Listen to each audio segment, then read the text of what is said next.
How bad will it be if the Cowboys fall to the Eagles on Sunday and suddenly they're looking at a 3-4 record in a division where they easily could have been at the top? Typically, when the Dallas Cowboys are struggling, one of the easiest things that we do is, man, let's fire Jason Garrett. But in the process of doing that, we forget who the owner of the team is and what type of team that he wants. Jerry likes Jason Garrett to be the coach because not only their working relationship, but how he handles the team. Because Jason Garrett, the one thing that I can say with the players that they've drafted and the free agents that they have brought in, they have developed these. They got some good young players that they have developed.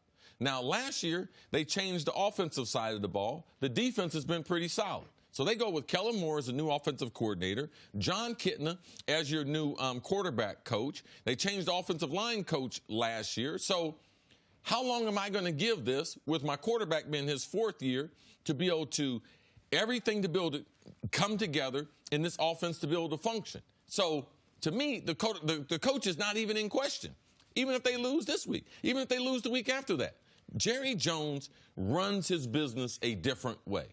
And every coach, even if he's a good coach, can't coach the Dallas Cowboys because he can't deal with Jerry and his son Steven on a daily basis and the optics that surround the Cowboys and the hype of the Cowboys every single year. You have to be a different type of person. Now, I believe that Jason, even though people think that they have underachieved, I don't think that they've underachieved. And when the players, his marquee players, are healthy, the Dallas Cowboys are a good football team. Now, people will say, well, these other coaches, they have backups in there. Who? Besides Belichick, and then we saw my man in Philadelphia do it 2 years ago. Some people would say Sean Payton this year is doing it. No quarterback with Teddy Bridgewater. Well, when you sign Teddy Bridgewater, it's because you have more faith in him than almost any backup. Your intel, your scouting department, the faith that you had him, you went out and traded for him from the Jets. So, yeah, you did do your homework. And it's about performing on the – I believe we criticize too much the coach in Dallas and don't criticize the players. And the players are the one not playing up to their ability, Nick. So I don't think Jerry Jones is going to make a midseason coaching change. And if he does, it would be in December, week 15, 16, if the season is officially lost. I do think if the Dallas Cowboys lose this week in the Philadelphia Eagles, Jason Garrett is not going to be the head coach next season.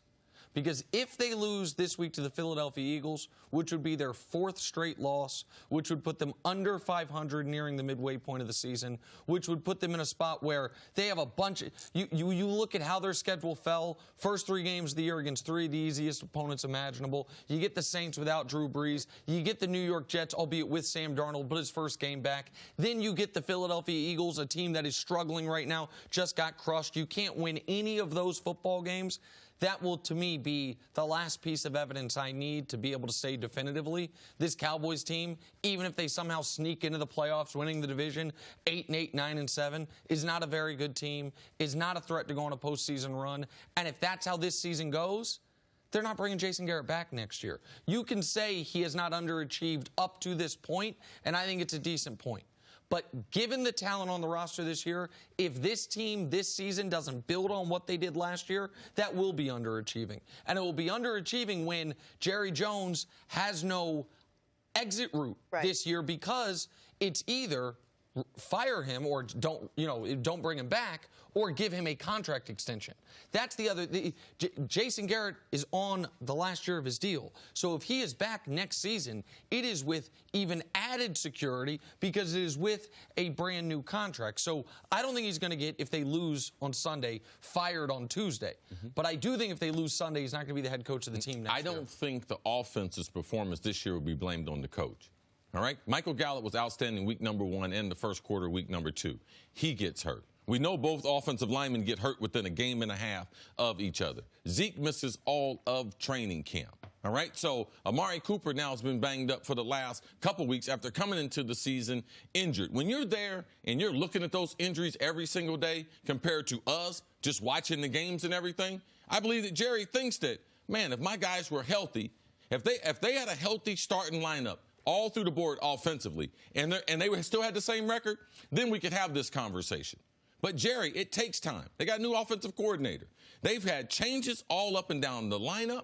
So for me, it still takes a little more patience with Jason Garrett as far as the offense and what they should be doing. I have a question. Do you think that this 3-game skid and potentially a 4-game skid if they lose to Philadelphia will table any contract talks at all with Dak moving forward? We have not talked about that for a while. Remember, Dak is still on a downward slide almost. Well, and the whole team is, but no, I don't think it will. Now, it might make it to where Dak is more likely to accept whatever the best offer the Cowboys have presented is.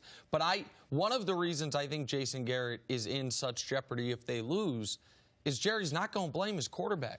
Jerry loves this guy. Jerry wants this guy to be the franchise quarterback of the Dallas Cowboys for the next decade. So But he should be giving Jason Garrett some of the credit for developing him. If you love him, he didn't come in here developed. Sure, but if he wanted to give him a lot of credit for that, he could have done that in the form of a contract extension this offseason. Whether Jerry said it or not, he made it very clear that Jason Garrett was going to be evaluated on this season. And he should be. Right, and I think that's fair. And the one question I have for you before we move on is, when you bring up the injuries, you mentioned how excited you are the NBA is coming around.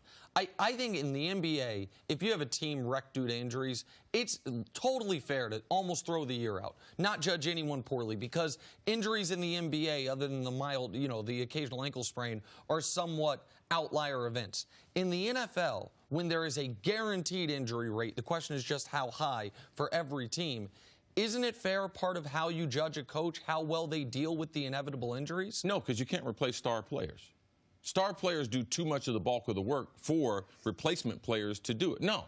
The star players in the NFL, if you lose them, there is no replacement. It's different when you got less moving parts. All right, you got a guy on offense and defense in the NBA. If a guy's not a good shooter, you bring in a shooter. Guy's not a good defender, you bring in one. When you lose speed, you lose reception, you lose blocking ability, it affects everything, the trickle-down effect. I got to protect my left tackle. I haven't had to protect my blind side for 8 years. Wow. Now my right tackle's out. So now even the game, putting it back to the tailback, the game I depend on, I can't even do that. Football is the ultimate team game. And when you remove one of those huge dominoes, that being a star player, it's impossible to replace their productivity. Now, we see a few coaches do it, but in the league, it is very, yes. Do we get ready for injuries? Yes, but there is no plan to lose a star player. Look at the Chargers. They lost some star players. Have they recovered? No. Right. No, absolutely not. Thanks for watching. Subscribe here to get the latest from the show. Also, be sure to check out more of the best clips from First Things First, or go watch a few segments from our other shows on FS1.